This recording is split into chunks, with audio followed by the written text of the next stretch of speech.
लेकिन काफिर अगर दरियाओं में भी गोता लगा ले तो वह नापाक का नापाक रहेगा। इन्नमल मुश्रिकून नजस।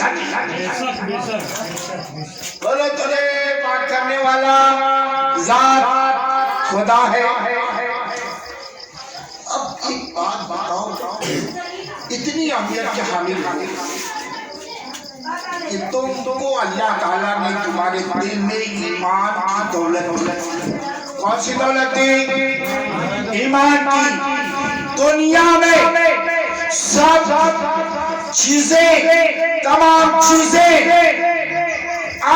की कद्र और कीमत अपनी जगह है, लेकिन ईमान की कद्र और कीमत अपनी जगह है। और क्या किसी शायर ने कहा था, जो जान वालों को जाने देंगे, जो माल वालों को माल देंगे, मगर ये हमसे न होगा नबी का क्या जमा।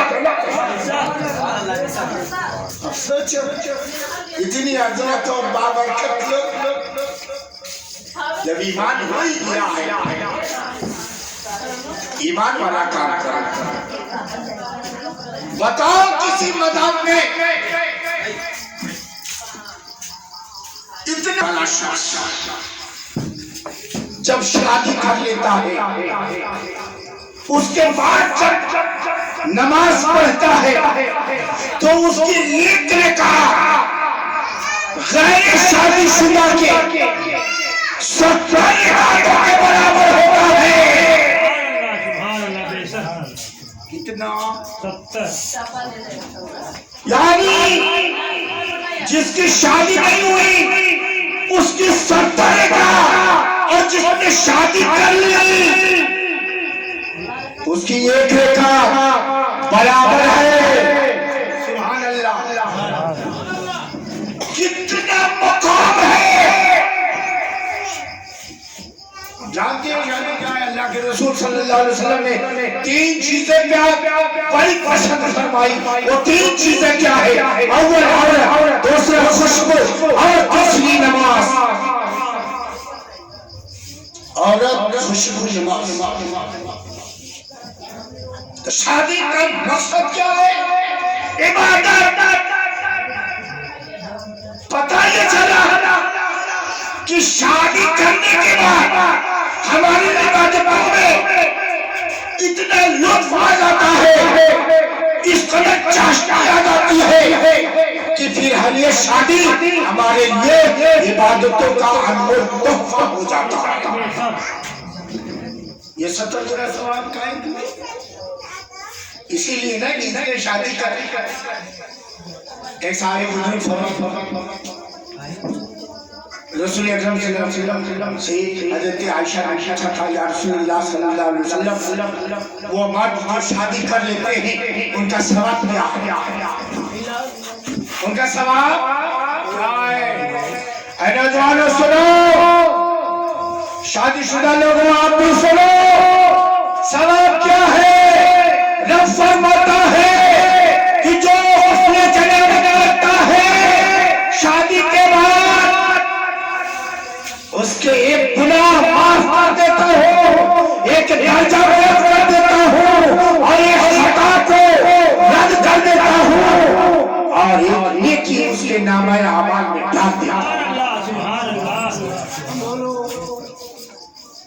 ये कब होता है? जब उसने जनाबत करता है तो उसके हर माल के बराबर ऐसा अमल होता है। हमारे से बोलते हैं 70 साल की उम्र, 70 साल की उम्र, 60 साल की उम्र, आपने कम से कम नहीं तो 70 साल में 70,000 मरतबा गुस्ले जनाबत किया होगा। बताओ तो तुम्हारे दर्जे कितने बुलंद हुए,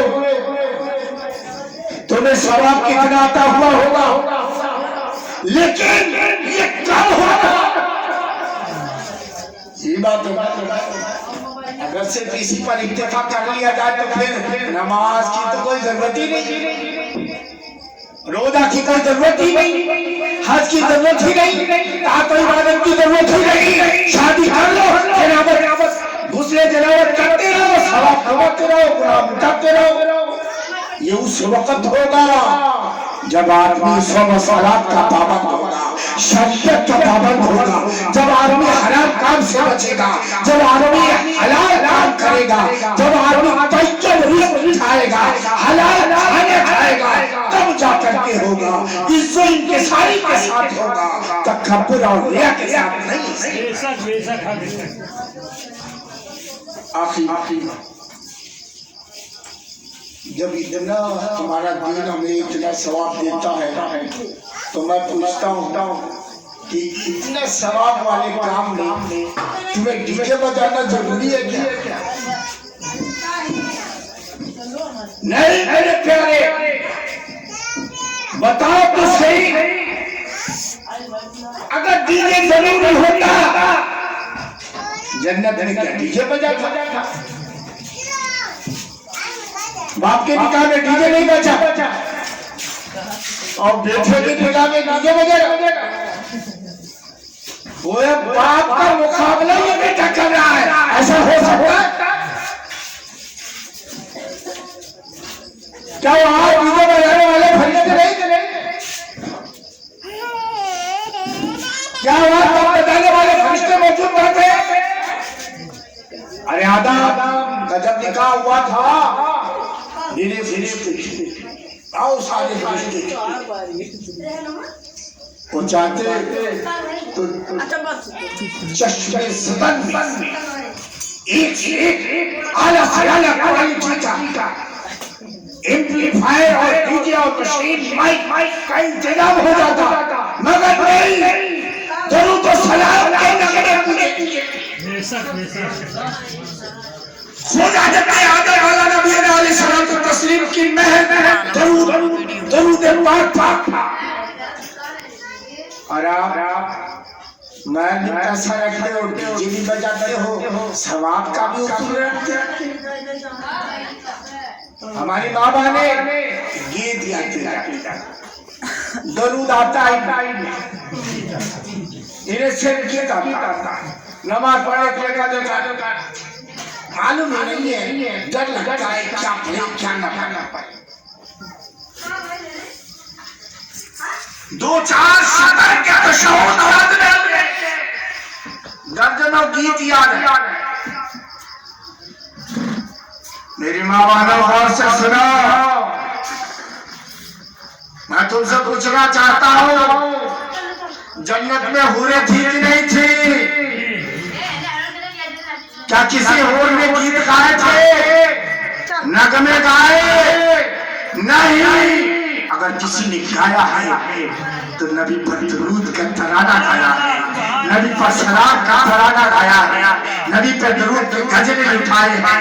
अगर किसी ने पढ़ा है तो अल्लाह की तस्बीह तमहीद की है, अगर किसी ने पढ़ा है तो हजरत आदम के इज्जत इकराम में नगमे बुलंद किए हैं।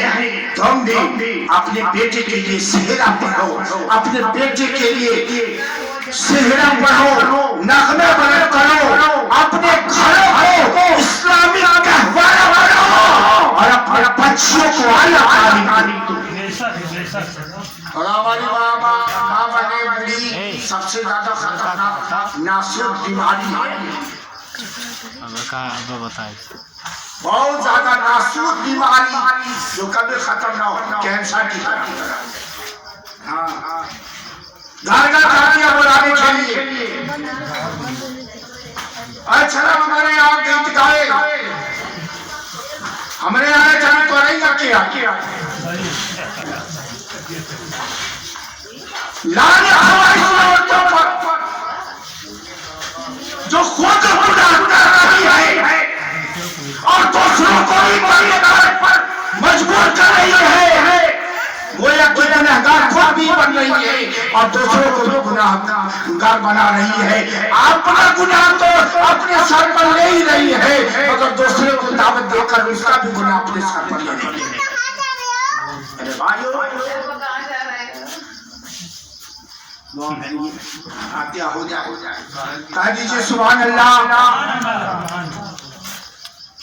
तो ऐसी औरतों पर मैं नहीं कहता हूँ लानत, कल को होने मत कहना। हमारा काम है सच्चाइयों को पेश कर देना, जबरदस्ती हम अपनी बात मारवाया नहीं करते। बस जो बात सही है वही कहता हूँ।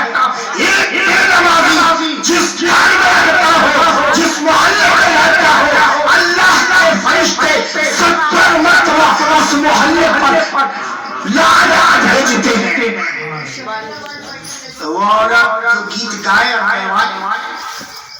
इतना बड़ा प्रोग्राम हो रहा है, 4-4 5-5 मौलाना आएंगे, हाफिज आए, कारी आए, कोई मर्द गया किसी के घर बुलाने के लिए? चलिए मिलाद में क्यों नहीं चले? गया नहीं गया? क्यों? इसमें तुम्हें लुत्फ नहीं मिल रहा है, उसमें ये में तुम्हें लुत्फ मिल रहा है, नाच में तुम्हें लुत्फ मिल रहा है, डीजे में तुम्हें लुत्फ मिल रहा है। वो या वो शैतान तुम्हारे रगों में घुस करके तुमसे पूरा कराना चाहता है। और यकीन जानो शैतान को अपने दिल से, अपने रगों से निकाल कर फेंक दो, क्योंकि शैतान तुम्हारा खुला हुआ दुश्मन है। अल्लाह फरमाता है इन्ना शैतान लिल इंसान अदुव्वुन मुबीन, ये शैतान इंसान का खुला हुआ दुश्मन है। तो हज़रात मैं ये बात कहूँगा कि अगर हमारी बात आप तक पहुंची हो, नौजवानों डीजे मत करीब पहुंचाना। ओ मेरी माँ बहनों, इस्लामी खातिन अगर हकीकत से आशना हो रही हो, कुरान और हदीस से तुम्हारा वास्ता पड़ चुका हो, तुम मालिक दीन की गुफ्तगू को सुन चुकी हो, गीत मत गाना अल्लाह के वास्ते, वरना क़यामत के दिन तुम्हारी ये होठ, तुम्हारी ये ज़बान के जरिए तुम्हारे पूरे जिस्म को टांग दिया जाएगा और ये ज़बान निकल कर तराश हो जाएगी, लंबी हो जाएगी। अब सोचो क्या हश्र होगा उस वक्त कोई काम न देगा। उस वक्त आपको ध्यान में आएगा कि हाँ आलिम साहब ने सच कहा था, मेरे इमाम ने सच कहा था, मेरे खतीब ने सच कहा था। मेरे प्यारे डीजे के करीब मत जाना, मेरी माँ बहनों गीत के करीब मत जाना। तुम गुलगुला जरूर बनाओगी, रज जगह जरूर करोगी, मगर दुरूद की डाली बिछावर करोगी, सलात और सलाम के गजरे पेश करोगे। तुम में से अगर किसी को ना दाद हो, ना शान के नगमे करोगे तो इंशाअल्लाह कल जो भी इस घर में आएगी रहमत लेकर आएगी, बरकत लेकर आएगी, खुद को भी संभालेगी, तुम्हें भी संभालेगी और उसकी वजह से तुम्हारी हमसाए भी रहमत बरकत के साए जिंदगी बसर करने पर मजबूर है। से दुआ है जो अखलाक बयान किए गए इलाल आलमीन उस पे अमल की तौफीक अता फरमाए। हमदर्द सावन बोलने में जो कुछ भी खता गलती लफ्ज़ हुई हो अपने हबीब के सिदक़े में अल्लाह ताला माफ फरमा दे। और जो है जो इसमें नेक बंदे हैं शामिल है मालिक मौला, उनका अगर कोई आका तुझे पसंद हो इलाल आलमीन तो उस नेक बंदे के सदक़े में हम सबकी मग़फ़िरत फरमा दे। और कल जो अक़द शहीद होने वाला है, हो चुका है, रुखसती होने वाली, अल्लाह ताला उसमें खूब बरकत अता फरमाए। खड़े हो जाइए, सलात व सलाम।